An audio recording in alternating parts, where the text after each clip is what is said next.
Hey everybody, and welcome to this video. My name is Chris Bowman, and today I will be going over age declines in numeracy, an analysis of longitudinal data. This article was published in 2021 by Best, Carmen, Parker, and Peters. Now, this article is very interesting to me because I work in the field of numerical cognition, which is how people process numbers. But this paper, this assignment, this presentation is really my first experience in learning about how age can impact how we process numbers. Normally, whenever I conduct research, I'm working with, college students. And so I hope you're as excited about this paper presentation as I am. So, first, let's start with a big congratulations. How often do you start listening to a video and you get congratulated in the first minute? But basically, congratulations to you for making it thus far. So, when we're talking about number processing, it's very important that we think about all of the information that has led up unto the current moment. One model that talks about how people process numbers is the schooling decision-making model. So basically what this model says is that a formal education can increase your numeracy levels. So congratulations, you have numeracy. Furthermore, if you're watching this video, you're probably in class with me and you probably are working on higher education. This says that individuals with higher education levels tend to have a higher numeracy level. So if you've gone to school and you're in higher ed, good job. You will probably have a higher level of numeracy than your average person. Okay, well, let's take a moment to define what numeracy is. We know we're excited that we have it, but what is it? Numeracy is the ability to effectively understand and use numbers and mathematical concepts. So for example, most people can answer what is 2 plus 3. That answer is 5. However, whenever we start making it more complicated with word problems, with different numbers, with scenarios, with this, that, and the other, it can get murky really quick for people. I firmly believe that that's one of the reasons why people hate math, which is mathematics the same as numeracy? We can talk about that more in just a moment. But numeracy is the ability to understand and use numbers and mathematical concepts. So, if you're going to be a numeracy expert or if you're going to use numeracy in your everyday life, here are the things that you need to do. Well, first you need to have knowledge of the basic mathematical concepts. So this could be things like addition, understanding division, understanding probability. Are you aware, were you formally taught, or I guess informally taught, about what it is to do basic mathematics? Then you have to have an understanding, right? So you have to understand how all of these concepts work together, how they can be different, when to use what, right? It can be very important to understand that, hey, if we're talking about addition, we are going to add. If we're going to use subtraction, we're going to take away. Now, a lot of people are like, oh, Chris, well, that's super easy. Why are we even talking about this? Well, when we're talking about addition and subtraction, we have been doing that for a very long time. However, as we're growing, as we're developing, we're getting into more complex mathematical problems and different strategies. So we want to make sure that we have the best knowledge base, really good teachers, really good education that leads into a really good understanding of what we're doing, which can then lead into ability. So this is your actual ability to solve the problems. Whether you know that you have ability issues or not can influence your numeracy or your desire to want to do math, but these three can lead to a higher numeracy level. So, what are the benefits to numeracy? If we want that level to be higher, why is that? What can we do with numeracy? Well, let's start with the real life benefits. So, numbers are everywhere. I frequently tell people, we don't go to the grocery store and buy bread with smiles. We have to buy bread with money. Well, money is numeracy. Understanding those mathematical values can help you understand how you are financially spending what you're earning.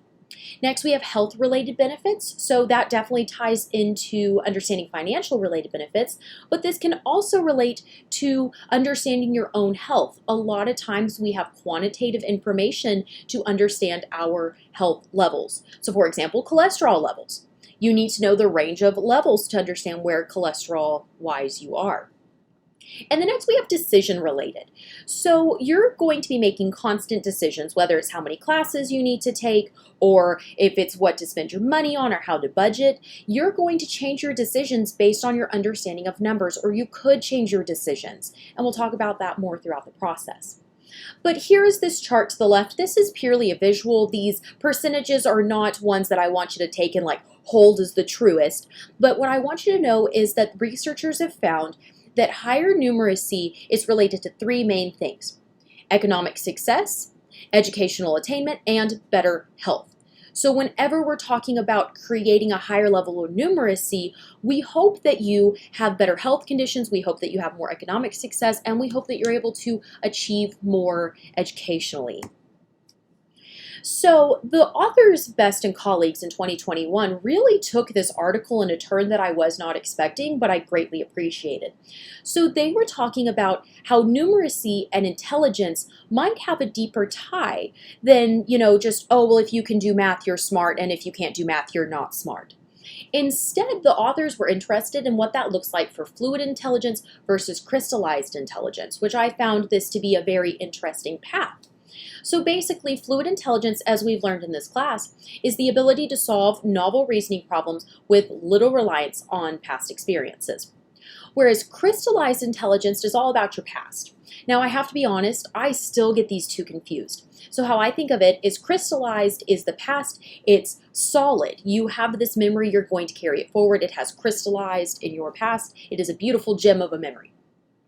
Whereas fluid intelligence keeps flowing and ebb and change and flow. So you might not use past experiences, although you may, but it's not solely reliant on that. You're going to be able to come up with new and innovative ways to solve problems.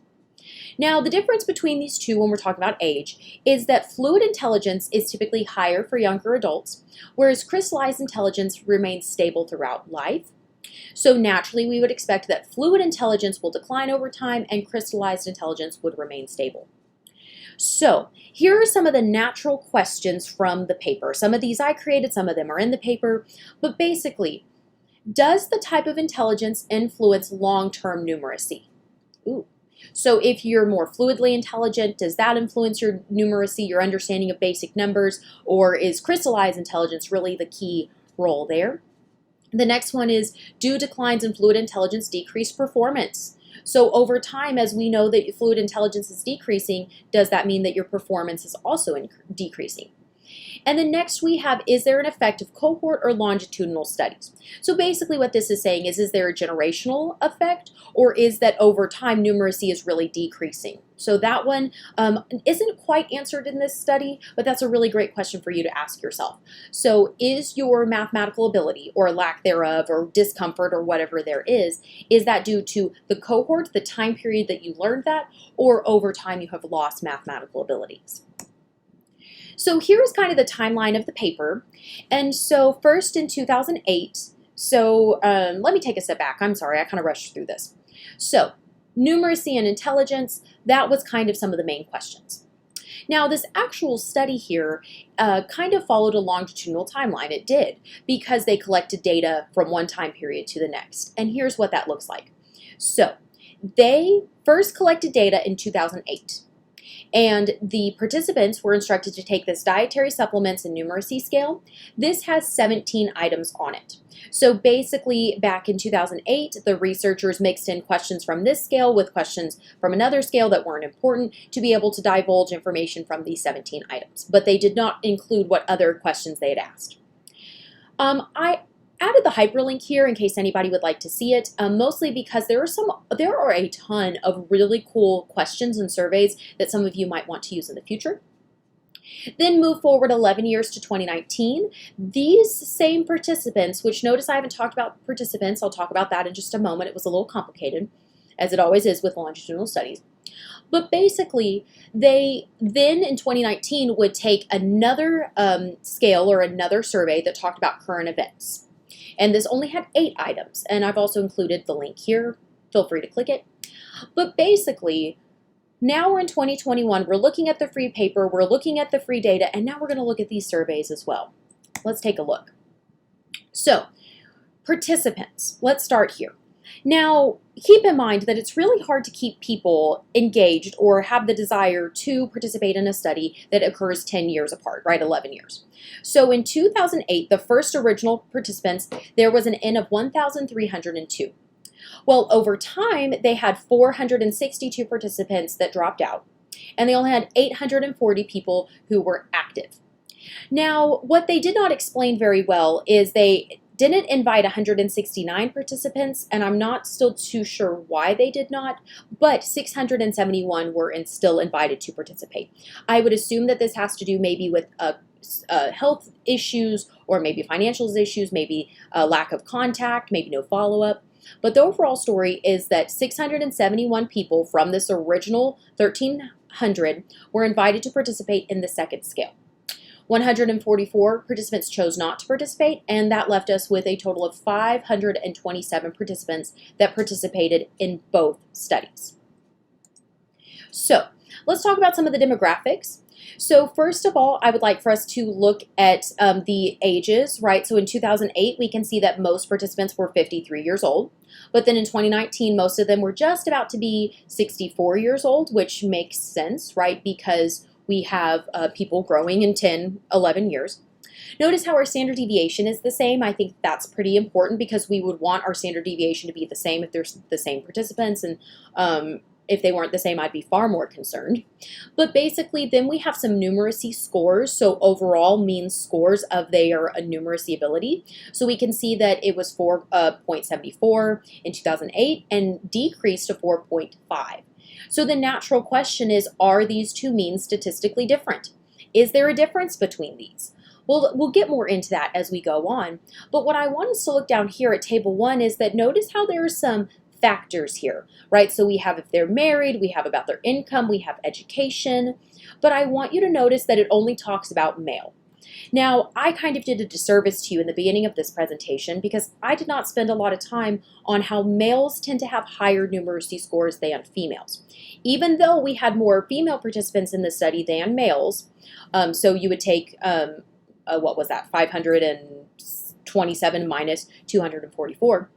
But we had fewer males, but they overall had higher numeracy skills, which we'll talk about more here towards the end of the presentation. So, now that we understand our participant demographics a little better, let's talk about the materials that they were given.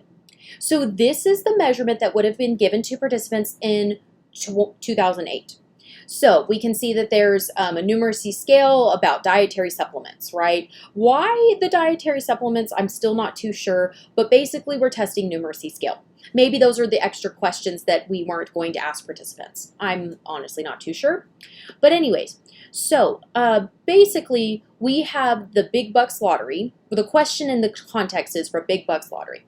So it says in the big bucks lottery, the chances of winning are $10 a prize are 1%. What is the best guess about how many people could win $10 prize if 1,000 people each buy a single ticket from Big Bucks? So this is what a typical question would look like. Hopefully the participants would be able to answer it, but this is how we determined their overall numeracy abilities back in 2008. Well, then moving into 2019, we have a different scale. So this is the current events, truth, decay, and cognitive bias. So basically, these were the types of questions that people were asked. So I'll just read one of them. Let's go with this one. In a typical year, a person in the U.S. is more likely to be struck by lightning or to win the Powerball lottery. And we would have people pick one or the other to gauge their understanding of these things. So let's move forward into the analysis. So right now we have what's a linear mixed effects model. We could go over this more, but in the interest of time, I'm going to keep this short. So the main takeaways we have here are that older age participants had a greater decrease of numeracy over time. So we can see that here, right? Over time, people had a greater decrease of numeracy, which is what we would expect, right? People over time lose perhaps mathematical abilities due to various reasons. But the next one is time.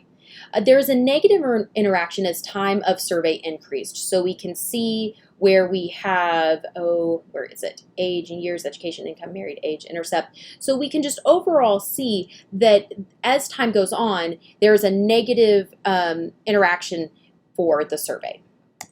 So now let's look at the longitudinal on this very pretty visual.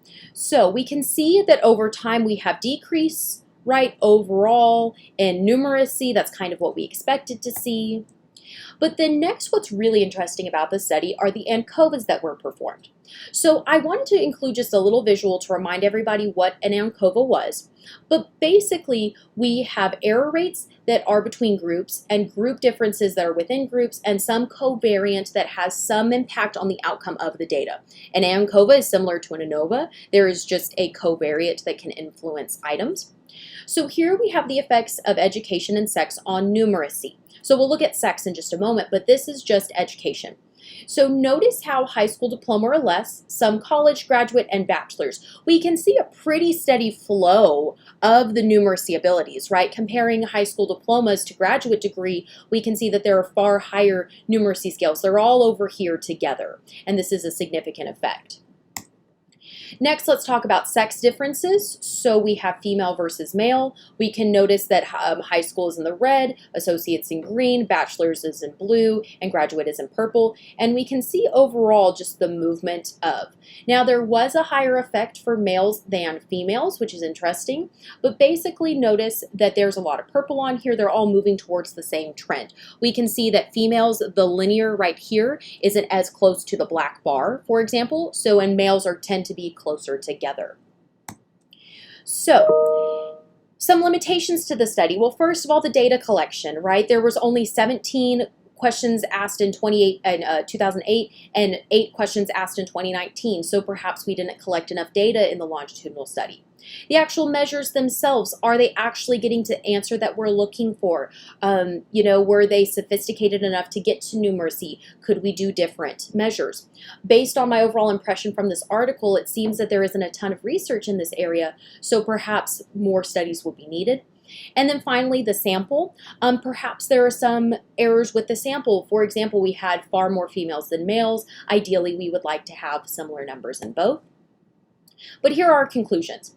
So, some factors for numeracy are education levels, gender, and age. These are 3 important things to understand people's level of numeracy.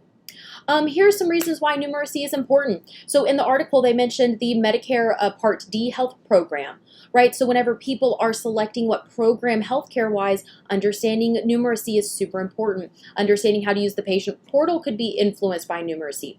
The ability to manage medicines and diseases is also another important element. Next, we have financial literacy. We hope that people would be able to make wise and healthy decisions with their finances. Higher numeracy levels could lead to that. People with higher numeracy levels are less likely to commit fraud, apparently. And then finally, there are long-term effects, so retirement. So if you are making healthy and wise decisions and your numeracy levels are higher, perhaps you will have a better retirement. Perhaps you will save up money, right, for that time period. Some other ideas are that whenever we're using numeracy, we have to understand that we need to update our values. Money is a great example. So for example, minimum wage. I believe minimum wage has been the same for many, many years, yet the price of living is gradually going up. So understanding that influx of how numbers change or how these constructs can change value over time. Understanding problems overall. Mental calculation is another important element. I believe now that many people do not actually know how to do mental calculation, and that's okay. Or they don't practice it per se, right? We know how to do it, but do you practice mental calculation? As a cognitive psychologist, I highly encourage you to practice mental calculation, and so much more. So overall, I just wanted to say thank you for listening to this presentation. I went a little overtime and I apologize. But basically, please let me know if you have any questions. There's my email on the screen. I hope that you enjoyed it. I hope that you took something from it. I really hope that you can start to really appreciate how important numeracy is for the rest of your life. Anyways, here are my references. Thanks for listening, and I will see y'all later. Bye now.